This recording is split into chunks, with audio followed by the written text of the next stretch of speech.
Brexit. Brexit means Brexit. It was an idea to leave the EU. It became a reality. Then it became a fantasy again. I mean, it was a dreadful campaign. For the past 2 years, we've been toiling over Brexit.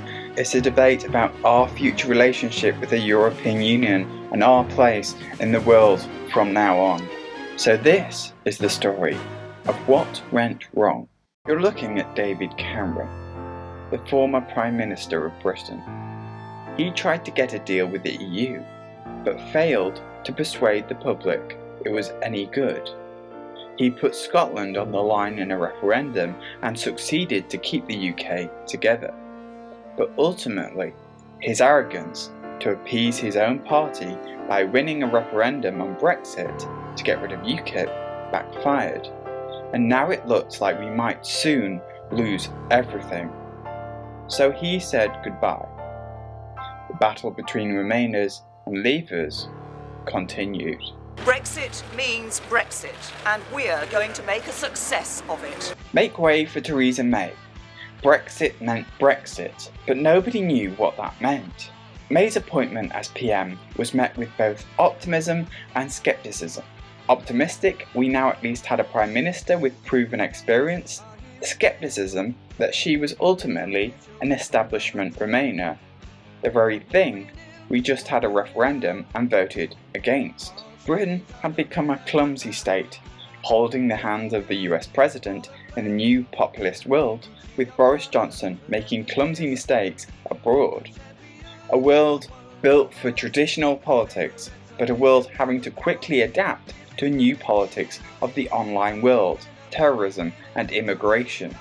It wouldn't be long until, even though both the UK and the US had this defiant vote against the status quo, that the rebellion would be diminished. The truth is that it's not just the 300,000 new members we've seen in the last year. We've seen Labour going backwards. We're back at 26-27% in the polls. Right now, the chances are that we would be out of power for a generation. If there was an election tomorrow, Labour would lose 40, 50, 60 seats. We're back to where we were in the 1980s. The entire reason I'm standing in this campaign is in order to get Labour back to where it needs to be. In the Labour camps, it was already diminishing, as Corbyn was facing a battle of his own. A side play in our story that ultimately gave our protagonist, May, the conviction to host an election. Only Parliament can grant rights to the British people, and only Parliament can take them away.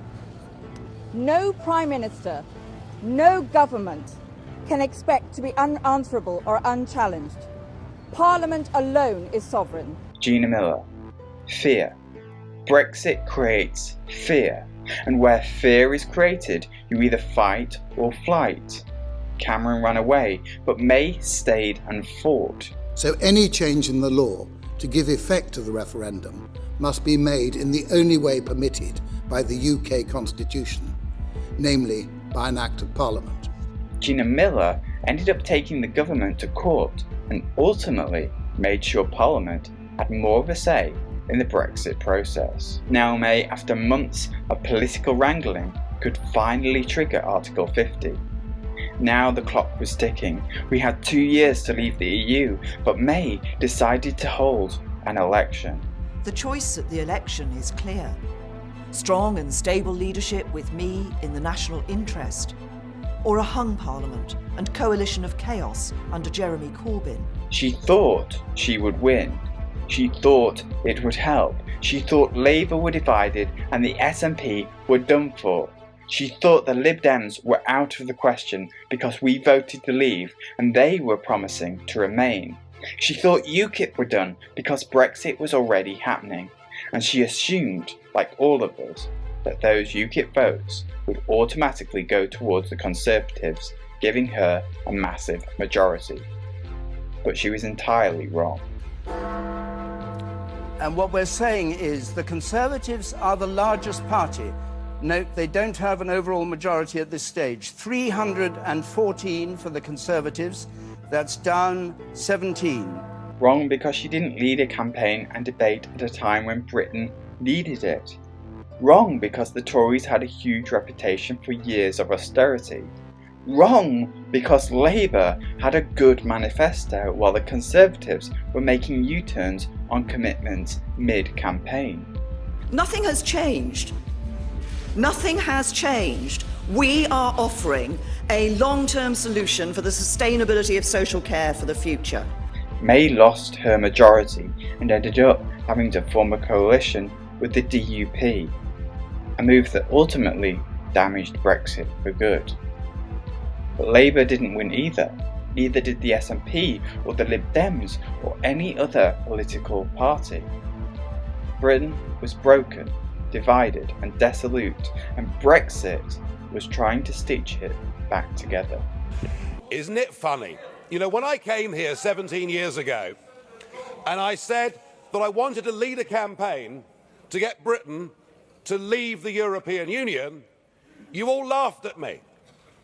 Well, I have to say, you're not laughing now, are you? What's interesting about Brexit, of course, is that it seems relatively modern, a new idea, centering on the negatives of the refugee crisis and the Greek bailouts after the 2008 banking crisis.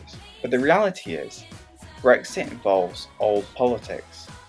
From our joining of the EC to the Good Friday Agreement, Brexit centres on the question of where our border is and what it does. For many Brexiteers who didn't like the ever-rising immigration this country was facing, our border didn't do enough. But a border is equally a chance to trade and explore the world. Our economy, over the years, have become so reliant on the EU that we cannot, either economically or politically, simply walk away from it. No deal is better than a bad deal. So May was ultimately lying. A no deal would never be allowed to happen, hence why the divorce talks concluded with an agreement to pay €39 billion for outstanding payments to the EU in return for a transition period where we remain in the customs union until December 2020. 2018 started without Brexit. There was no news. They were finalising the divorce deal and not much else was happening. We spent the summer watching a royal wedding and the football having arguments about Me Too and the English flag, but those arguments were just the surface layer of what was to come. The Chequers deal. Absent from the front bench today, David Davis and Boris Johnson, both opposed to the new Brexit plan. In his resignation letter, David Davis revealed on a significant number of occasions he disagreed with the number 10 policy line, in particular around the language on Northern Ireland in the December joint report. It forced the resignation of 2 cabinet members. It had an approval rating of just 18%. Trump dismissed it.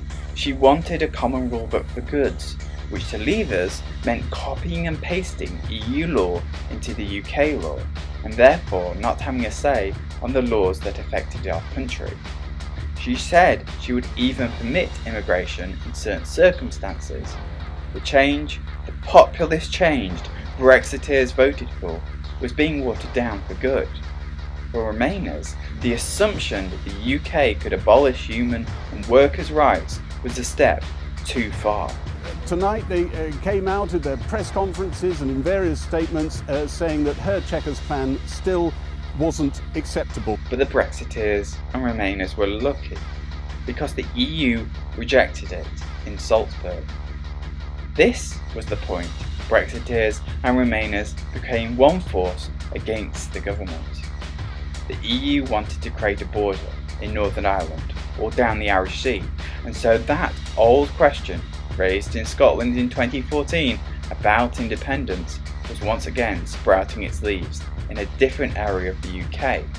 But this time, an even older politics of the Good Friday Agreement was surrounding it. Silence ensued. We all tentatively waited on the deal, knowing Northern Ireland was the issue. Remainers were protesting, wanting a second referendum with an option to remain. Brexiteers were ripping up Chequers and desperately putting in plans in place for a no deal or Canada Plus style deal. But ultimately, it would be the government who would choose the course of Brexit, and therefore the course of the country for good. an unlikable government choosing the way a democratic country goes. So the withdrawal agreement says the backstop can only be brought to an end if the Union and the United Kingdom decide jointly that it is no longer necessary to achieve its objectives. I mean, this is what Dominic Raab was concerned about, isn't it? This idea that we can't unilaterally decide to leave the backstop. It's a bit like the Hotel California. You know, you can never leave. No, you can leave. But only this if the EU say it's okay. Well, first of all, let's look at what this backstop is. The backstop's an insurance policy. The backstop is saying to the people of Northern Ireland... But it might and happen. Ireland, no, I know you don't want it to happen, but it might happen. But look, if I can just explain, because there's various stages in this. There's an assumption that somehow this is the only option on the table, and it's not. And that's the first thing that's important for me to say to you. Now, this is an insurance policy. It says that if we come to a point in time where the future relationship that we're negotiating can't be fully in place by the end of December 2020, and we fully intend to ensure it can be, and that's what we're working to. But if there's a short period of time when we need this insurance policy, we need to make sure that people of Northern Ireland still have the reassurance of no hard border between them and Ireland. What they came back with had no definition of Brexit to many. It was a deal that involved giving Northern Ireland a different economic status to the rest of the UK. On many, many occasions, she has stood up in this very place and said that she will not break up the United Kingdom. There will be no difference between Northern Ireland and the rest of the United Kingdom. If she decides to go against all of that, then there will be consequences. Of course there will be consequences. And we could not, as unionists, support a deal that broke up the United Kingdom. It was a deal hated by Parliament and May's cabinet, as yet another 2 cabinet members resigned. Northern Ireland will be treated as a third country for regulatory purposes. Don't think that's consistent with keeping the union together. The bridge... So it threatens the union? Absolutely, that was one thing. Secondly, the bridge from the end of the implementation period to the future relationship will be a combination of customs union and single market with no possibility to get out. This was the Brexit deal, the only one, the one that needs to pass through Parliament, but nobody liked it. The reality is that Parliament's gridlocked. It won't support the Prime Minister's deal. It also, though, won't support a no-deal outcome. I'm sure that will be voted against by MPs. And what it underlines is that the only way we can really break that deadlock is to give that final choice back to the people. So there was talk of a second referendum, a no deal, getting Cabinet to go and renegotiate the Northern Irish backstop, getting May out, having an election, so many options. At the heart of Brexit is a battle between Remainers and Leavers. Forgotten voters on all sides want their voices heard above any other, and they will draw a new border, a new party, a new politics just to get their voices louder. This will ultimately lead to the breakup of the United Kingdom. So you have to ask, is the arrogance of Brexit worth the battle? Is the naivety of remaining worth the effort? Is it even worth asking these questions at all? We've started a fight. The fight isn't between Remainers or Leavers, or the establishment and everybody else. This is a fight against the status quo. We're all involved, whether we like it or not, and that's what's gone wrong with Brexit. But do you agree with me? Join in the debate below and subscribe.